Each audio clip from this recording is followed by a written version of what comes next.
526 Americans gathering. I love this. Great. Thank you so much. Upset about the partisan divide. Let's be real. You are going to listen to other people whom you never ordinarily would encounter. It's a 4-day in-person poll called America in One Room. Before arriving, this group took one poll on the major issues in the 2020 election.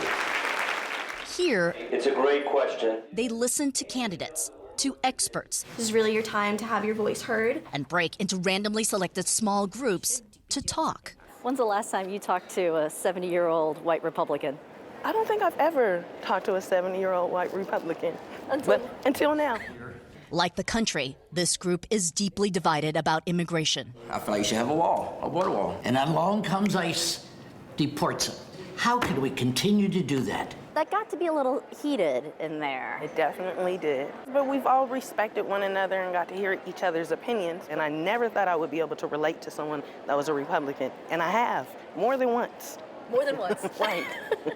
I think it's been interesting to talk to Trump supporters because I don't meet many. She's like, I don't want to be a part of this.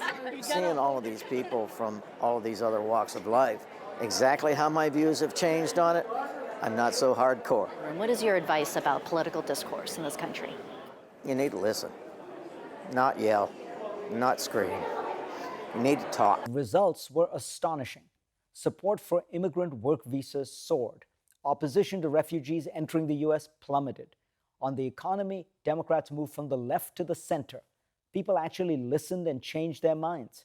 It's all part of a model Fishkin developed called deliberative polling. He says he conducted 109 deliberative polls in 28 countries. They almost always result in that conclusion. Take Bulgaria. As the New York Times reported, in 2007, 255 people met for 2 days to discuss the plight of the Roma, one of Europe's largest minority groups that has long struggled to integrate. Support for desegregating Roma schools went from 42% before the discussion to 66% after. In Northern Ireland earlier that same year, Protestants and Catholics mixed for a day of deliberation over school policy.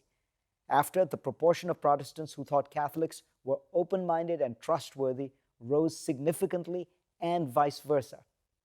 What all of this makes clear is that no conflict or policy puzzle is intractable if you engage citizens.